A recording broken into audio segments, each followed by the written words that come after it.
Hello friends, I am Kishan. Ambition पाठशाला में आपका स्वागत है। तो आज हम 12th क्लास की बुक इंडियन इकोनॉमिक डेवलपमेंट के second chapter 5 year plans in India goals and achievement के पार्ट सेकंड की स्टडी करेंगे। चलो टॉपिक को स्टार्ट करते हैं। गाइस, लास्ट वीडियोस में हमने इस चैप्टर के फर्स्ट 2 टॉपिक्स की कंप्लीट स्टडी करी है। अगर आप इन टॉपिक्स की वीडियोस को देखना चाहते हैं तो प्लेलिस्ट में जाकर देख सकते हैं, साथ में फर्स्ट चैप्टर की वीडियोस को भी देख सकते हैं। तो गाइस, आज हम इस चैप्टर के थर्ड टॉपिक की स्टडी करेंगे, जो कि इस चैप्टर का सबसे छोटा टॉपिक है बट इंपॉर्टेंट है।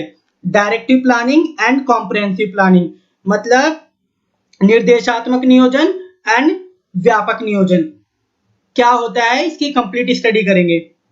चलो टॉपिक को स्टार्ट करते हैं। फ्रेंड्स, इस टॉपिक के अंदर डायरेक्टिव प्लानिंग को समझते हैं। Directive planning refers to a system in which planning is introduced direct force of demand and supply in such a way that there is stability in the economy and state role is minimum. मतलब state का role minimum होना चाहिए।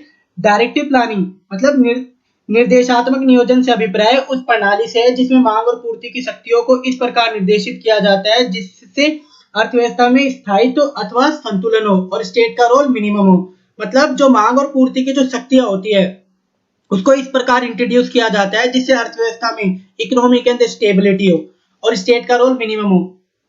और simple में समझते हैं, जो direct force of demand and supply होता है उसको इस तरीके से इंट्रोड्यूस किया जाता है जिसकी वजह से इकोनॉमी के अंदर इक्विलिब्रियम हो, स्टेबिलिटी हो, स्टेट का रोल मिनिमम हो। तो गाइस, डायरेक्टिव प्लानिंग को और अच्छे से समझने के लिए आपको कुछ पॉइंट्स को समझना होगा। जैसे डायरेक्टिव प्लानिंग के अंदर स्टेट का रोल मिनिमम होता है। स्टेट की जो पार्टिसिपेशन होती है to development economy, growth and development में, वो बहुत कम होती है या तो होती ही नहीं है। डायरेक्टिव प्लानिंग को कैपिटलिस्ट इकोनॉमी में इंक्लूड किया जाता है। तो गाइस, एक एक करके इन पॉइंट्स को समझते हैं। तो first point, planning there is no direct participation of the state in the process of growth. मतलब जो गवर्नमेंट होती है उसका पार्टिसिपेशन बहुत कम होता है या तो होता ही नहीं है in the growth and development. Second point, what to produce, how to produce, for whom to produce, all the decisions taken by the market force. मतलब जो इकोनॉमी के जो कोर डिसीजंस होते हैं, क्या उत्पादन करना है, कैसे उत्पादन करना है, किसके लिए उत्पादन करना है, ये सारे डिसीजंस मार्केट फोर्स, बाजार शक्तियों द्वारा लिए जाते हैं। Third point, directive planning focus on individual gain maximisation. मतलब जो निर्देशात्मक अर्थव्यवस्था होती है, प्लानिंग होती है, उसके अंदर व्यक्तिगत लाभ को अधिकतम करने के ऊपर फोकस किया जाता है। Fourth point, directive planning is pursued in capitalist economy. मतलब जो डायरेक्टिव प्लानिंग होती है उसको पूंजीवादी अर्थव्यवस्था में सम्मिलित किया जाता है। चलो नेक्स्ट टॉपिक को समझते हैं, कॉम्प्रिहेंसिव प्लानिंग। कॉम्प्रिहेंसिव प्लानिंग को मतलब होता है व्यापक नियोजन। तो समझते हैं, comprehensive planning refers to system in which government herself participation in the process of growth and development. मतलब जो सरकार होती है वो अर्थव्यवस्था के विकास और समृद्धि में प्रत्यक्ष रूप से भागीदारी करती है। तो गाइस, जैसे नाम से ही क्लियर है, कॉम्प्रिहेंसिव प्लानिंग, व्यापक नियोजन। तो जिस तरीके से जो डायरेक्टिव प्लानिंग थी उसको कैपिटलिस्ट इकोनॉमी में इंक्लूड किया जाता है, तो इसी तरीके से जो कॉम्प्रिहेंसिव प्लानिंग होता है उसे सोशलिस्ट इकोनॉमी में इंक्लूड किया जाता है, प्लस में मिक्स्ड इकोनॉमी में भी इंक्लूड किया जाता है। तो गाइस, इसे समझते हैं point wise. First point, comprehensive planning is pursued in the socialist economy as well as mixed economy. तो जो कॉम्प्रिहेंसिव प्लानिंग होती है उसे सोशलिस्ट इकोनॉमी और मिक्स्ड इकोनॉमी, मतलब समाजवादी अर्थव्यवस्था और मिश्रित अर्थव्यवस्था, दोनों में इंक्लूड किया जाता है। तो देखो गाइस, सेकंड पॉइंट के according, in the case of mixed economy both private and public sector coexist as agents of growth.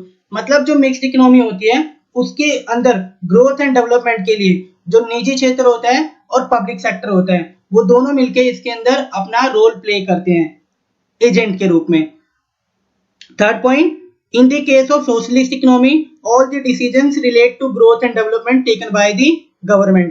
मतलब जो अर्थव्यवस्था के अंदर जो विकास, समृद्धि से रिलेटेड जो भी डिसीजंस होते हैं वो सरकार के द्वारा लिए जाते हैं। मतलब मीन्स ऑफ प्रोडक्शन, उत्पादन के संसाधनों पर सरकार का अधिकार होता है। तो गाइस, डायरेक्टिव प्लानिंग और कॉम्प्रिहेंसिव प्लानिंग को देखकर समझ में आता है जो इंडिविजुअल गेन्स होते हैं allowed to be maximise under the capitalist economy, capitalism, and social gains are maximise under the socialist economy. तो गाइस ये टॉपिक खत्म होता है। गाइस हमने इस टॉपिक की कंप्लीट स्टडी की है। अगर आपको हमारे चैनल की वीडियोस अच्छी लगती है तो वीडियो को लाइक करें, शेयर करें, चैनल को सब्सक्राइब करें। For more latest updates please press the bell icon. Thanks to all for